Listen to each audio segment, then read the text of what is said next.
అందరికీ. సో మీరు బాగున్నారా? నేను బాగున్నా. Welcome back to my channel Chintakuntla అమ్మాయి. Friends, thank you so much నాకు సపోర్ట్ చేస్తున్నందుకు. ఇలానే సపోర్ట్ చేయండి, నన్ను ప్రోత్సహించండి, ఓకేనా? నా వీడియోలు చూడండి, ఎంజాయ్ చేయండి. సో నేను మీ చింతకుంట్ల అమ్మాయి. సో నేను ముందు నా హ్యాపీనెస్ షేర్ చేసుకోవడానికి వస్తున్నా.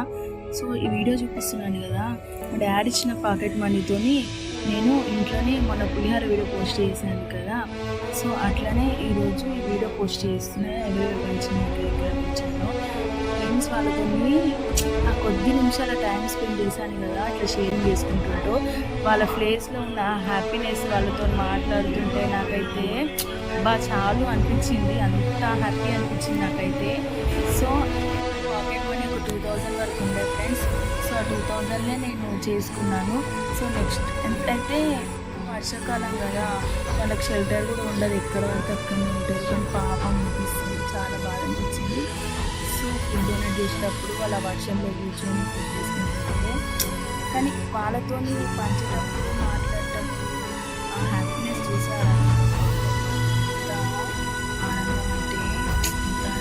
సో ఒక అక్కడికైతే సో నా అక్కని ఇస్తున్నాను. సో ఆమెకి ఐస్ లేవంట. వాళ్ళ హస్బెండ్ రైల్వే స్టేషన్లో వదిలిపెట్టి వెళ్ళిపోయిందంట. ఇక ఒక 4 days వరకు రాలేదంట. సో పాపం తను బ్యాగ్ వేసుకొని అట్లనే నిల్చున్నది పాపం అక్కడనే రైల్వే స్టేషన్లో, మంచిర్యాల రైల్వే స్టేషన్లో.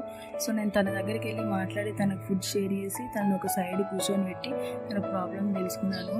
సో తను చెప్తుంటే నాకైతే ఐస్ లేవని వాళ్ళ హస్బెండ్ వదిలి వెళ్ళిపోయారంట. ఓకే ఫ్రెండ్స్, ఒకటి ఏంటిదంటే మీ దగ్గర కొంచెం ఉన్నది వాళ్ళతో షేర్ చేసుకోండి, ఓకేనా? లేకపోతే స్వీటర్స్ ఇట్లా సంథింగ్ చలికాలం షేర్ చేసుకోండి. సో ఏంటంటే నెక్స్ట్ టైం షేర్ చేసుకోండి. ఉన్న దాంట్లో మీరు వాళ్ళకి హెల్ప్ చేయండి. మీరు వాళ్ళకి హెల్ప్ చేస్తున్నప్పుడు మీకే తెలుస్తుంది హ్యాపీనెస్ ఏంటిదో. వాళ్ళతో మాట్లాడుతున్నారా, షేర్ చేసుకుంటున్నారా. So thank you so much friends. నా వీడియోని చూస్తున్నాను, సబ్స్క్రైబ్ చేసుకొని ఒక లైక్ కొట్టండి.